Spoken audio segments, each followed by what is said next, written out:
ujar Theo terkejut sambil melebarkan matanya pada Yuyu supirnya itu. Dia memijat keningnya. Jongwon dan Jimin masih bingung apa yang mereka sedang bicarakan, pada siapa, dan apa yang terjadi sebenarnya. Kedua orang itu menerka-nerka apa yang terjadi.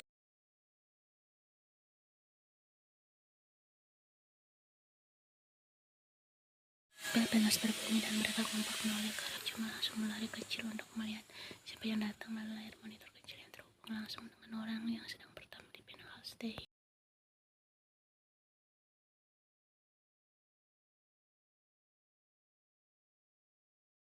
Tak menunggu waktu lama, Juma langsung membuka pintu. Saat dokter bernama lengkap Lee Dong-hae yang berjalan di depan pintu. Dokter Lee langsung masuk sambil tersenyum bersama menyapa Juma yang ikut tersenyum ramah pada dokter Lee. Jongwon dan Jim juga tak lupa menyapa ramah dokter Lee.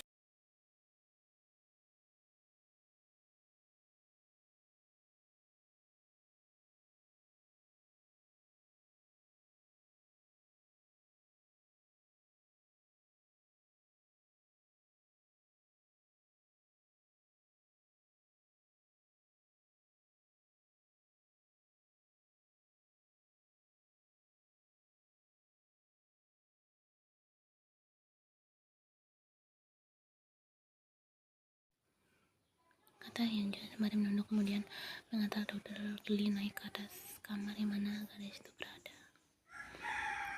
Dia duduk di sofa kemudian menepuk dirinya kembali. Apakah belum cukup kejadian menyebalkan malam ini? Mengapa harus ditambah dengan seorang gadis amnesia yang berada di penthouse-nya saat ini?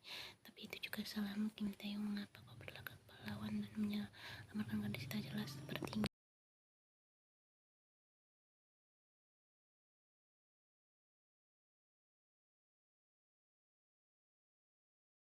Seakan belum mengerti dengan apa yang baru dialami sahabat mereka itu, Jongkook dan Jimin menatap Taeyong lalu mengerutkan kening mereka bersama, masih penasaran pada sosok gadis yang Taeyong bicarakan itu.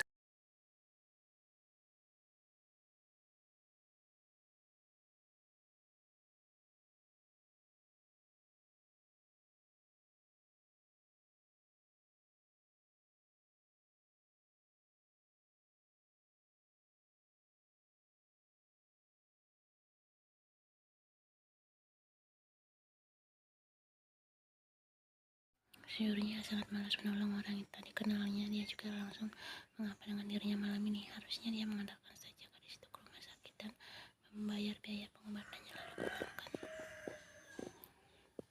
Tidak bisa saja dia membawanya ke kantor polisi jika misalnya gadis itu merupakan pasien yang lari dari rumah sakit jiwa. Buat apa menyusahkan diri seperti ini dan memanggil dokter pribadinya untuk memeriksa gadis tak dikenalinya itu.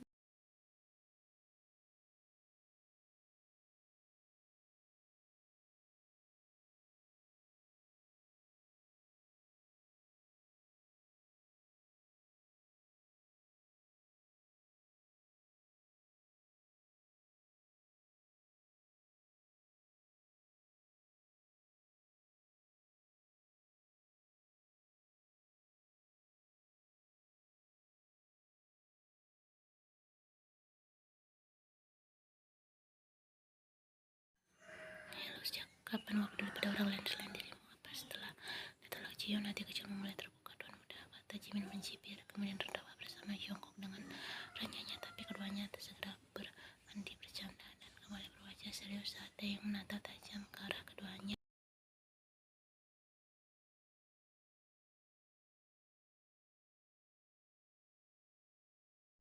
Tatapan Taeyong seakan siap menghabisi keduanya saat ini juga, dan itu membuat mereka bergidik ngeri.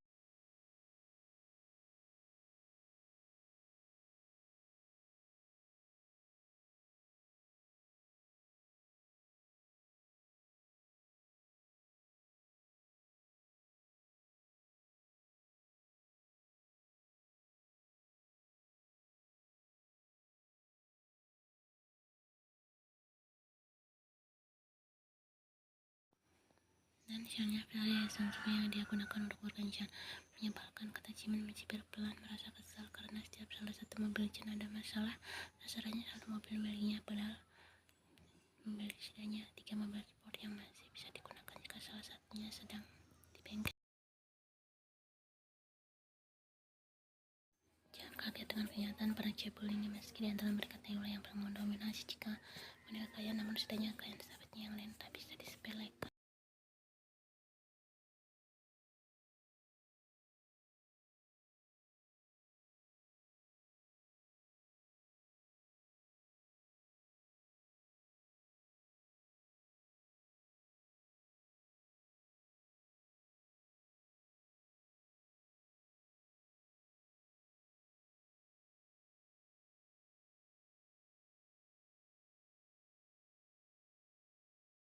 Baiklah, aku harus pulang. Aku ada rapat besok, kata Jimin lagi, kemudian menaruh botol bir itu di meja. Setelah dia meneguk minuman beralkohol itu untuk terakhir kalinya, lalu segera berdiri meregangkan otot-ototnya.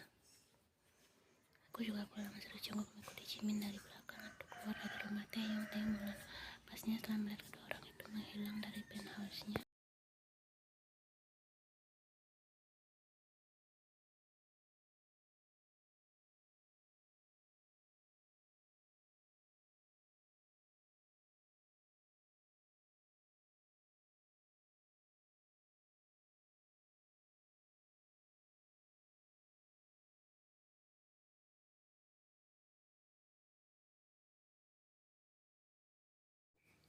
Apa-apaan ini? Tidak mengingat apapun. Apa ini seperti trik penipuan di mana orang berpura-pura hilang ingatan agar bisa memarah seseorang?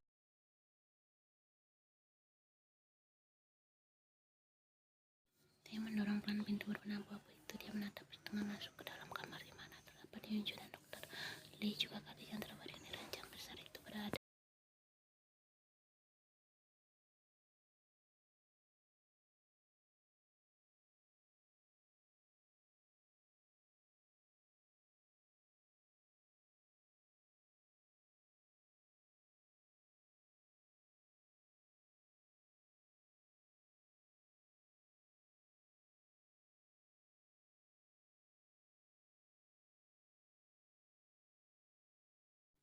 Jika dilihat dari kondisinya, sepertinya dia memang menderita amnesia. Jelas Dokter Lee membuat Taeyong kan keningnya bingung. Amnesia? Benarkah? Taeyong belum bisa mempercayai apa yang dikatakan oleh Dokter Lee.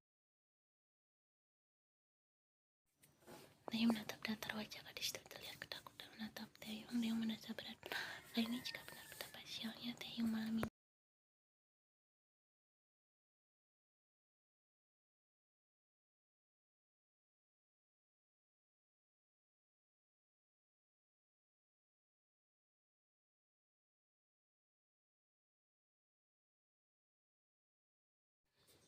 Anda yang lebih penting dari itu, aku terkejut saat kau mau menolong orang lain. Apa kau baru saja terjatuh di sungai Han dan sekupat dinginmu itu tenggelam di sana? Tanya Dokter Lee tertawa kecil, kemudian menatap gadis yang masih setia terbaring di tempat tidurnya dengan menahan sakit di sekujur tubuhnya.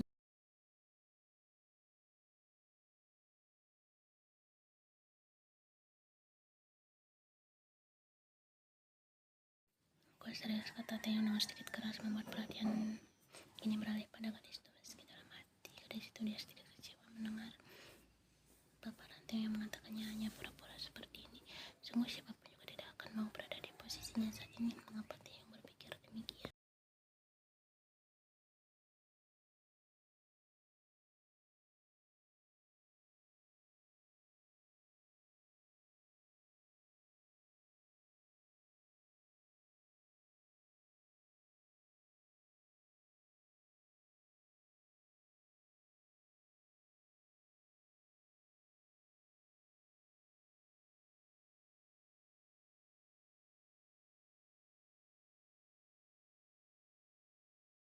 Tapi jika kau ingin lebih memastikannya, kau harus membawanya ke rumah sakit agar aku bisa melakukan CT scan pada bagian kepalanya, kata Dokter Lee tersenyum manis pada Taeyong. Namun hanya di balik cibiran singkat dari pria dingin itu, Dokter Lee menyimpan alat medisnya dalam tas dan bersiap untuk pulang.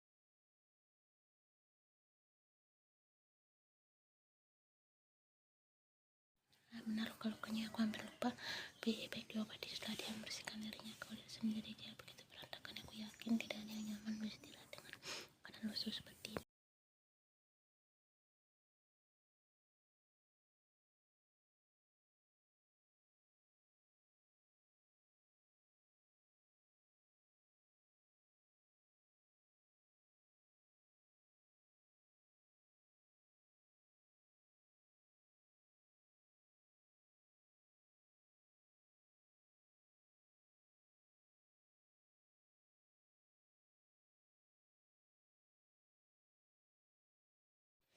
Ini hanya Taeyong dan gadis itu pria berkulit putih itu menatap gadis malang yang kini terlihat menahan sakit di sekujur tubuhnya, terutama bagian perut dan kini dari ujung matanya mengalir sebuah cairan bening yang membasahi wajah gadis itu. Entah mengapa dia sangat terapung mengingat kejadian mengerikan yang dialami beberapa pria-pria menyeramkan itu, membuat kepalanya berjatuh sakit luar biasa.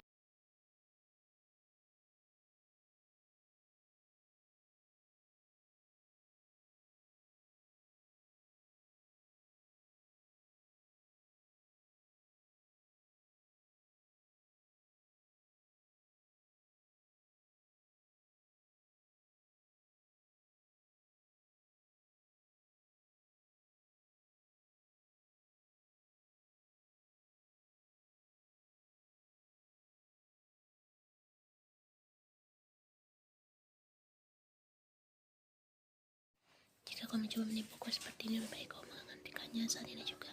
Gadis itu membulatkan matanya mendengar ucapan kejam Taeyong begitu terasa menusuk di jantungnya. Bagi Taeyong di sini hanya melakukan aksi penipuan, bahkan telah dokter Lee mengatakan jika luka di tubuhnya bukan rekayasa semata, tidak bisakah pria berwatak.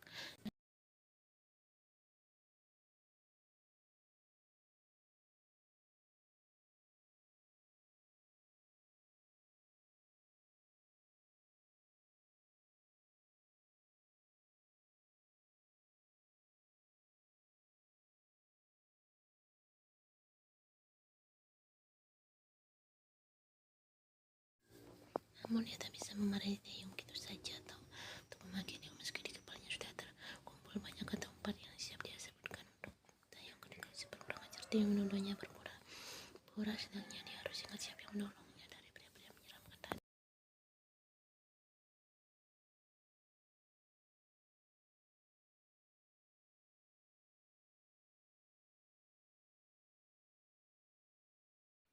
Ayolah, zaman sekarang semua mungkin bisa saja terjadi. Semua orang menginginkan uang dan mereka bisa melakukan apa saja, bahkan seperti yang kau lakukan saat ini.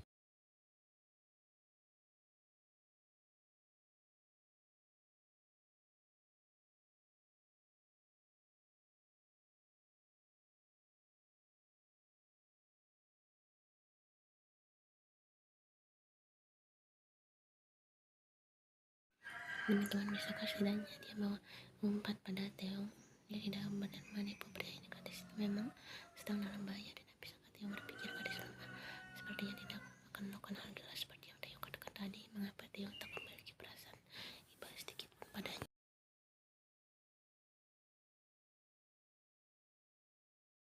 Gadis itu bibir bawahnya terasa penuh akibat luka kecil di bagian bawahnya, namun dia tak peduli dengan sisi bibirnya. Air matanya terus mengalir membasahi pipinya, namun Taeyong hanya mencibir pelan dan menggeleng sambil terkekeh.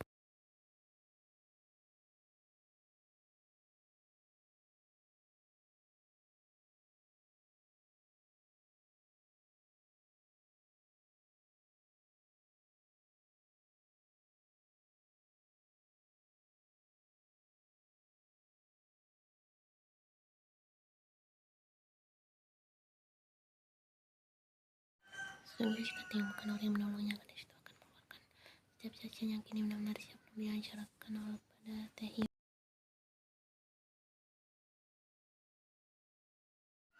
Aku tak ingat apapun, makan namaku sendiri. Saat aku membuka mataku, gadis itu menarik napasnya saat berusaha mengumpulkan setiap kepingan memori tentang apa yang pernah diperlakukan pada. Aku sudah berada di sebuah rumah dengan selangit bus yang menancap di tanganku. Saat aku dari minta tolong, orang-orang yang ajar tadi datang dan memukulku. Sudah berlaku dari sana selama sehari, dan saat aku melihat mereka pergi, aku kabur dari rumah itu dan berakhir bertemu denganmu di jalan.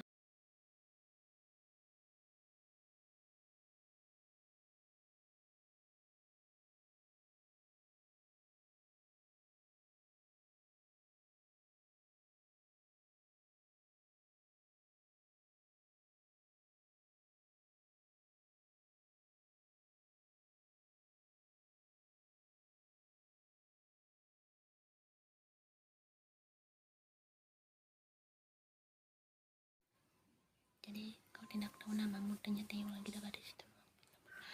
Tapi aku melihat sebuah nama di kalung yang kupakai ini, ada tulisnya di sini, katanya sambil menunjukkan kalung emas bertuliskan nama ia di sana.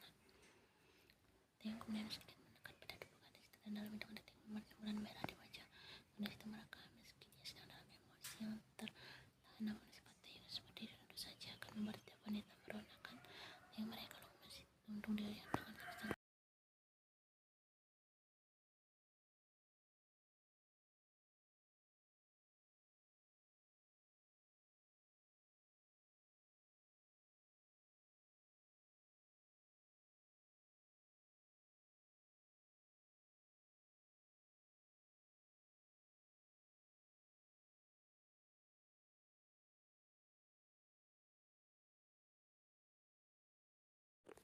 Dan lebih baik perhatikan dirimu kalau tidak mau tidur dengan pakaian lusuh seperti itu. Dan juga kau itu bau, kata Tiang menggeleng pelan membuat Ian membulatkan matanya dan langsung mencoba tubuhnya. Dan Tiang benar Ian sangat bangga dengan menempel tubuhnya tak bisa diajak kompromi. Ian memalingkan wajahnya karena malu. Tiang kemudian berdiri dari kursinya.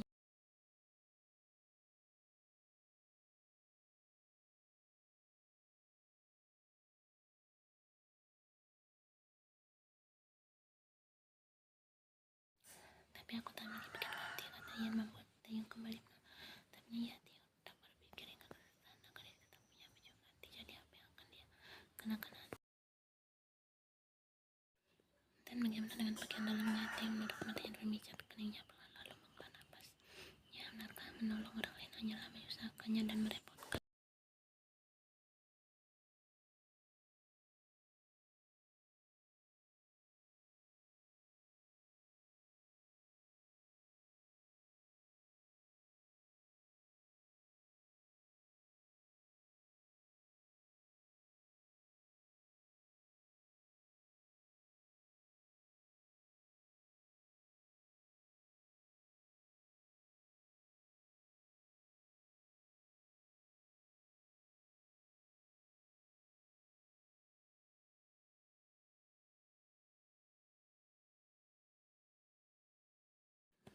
Aku mengatakan sesuatu, ujar Tiang cepat setelah mendengar sapaan dari seorang di seberang sana.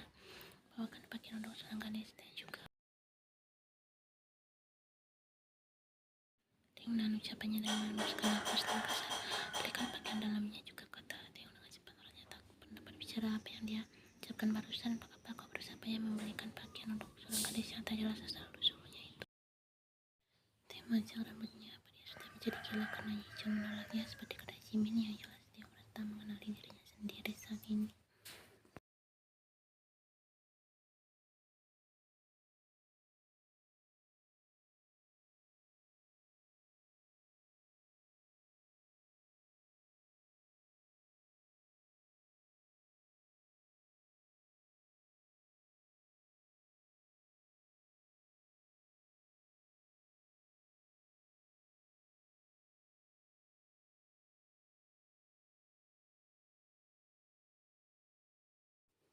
Sepertinya dia salah masukin lubangnya, tanya lupa hitam. Kim Teng juga mengintimidasi.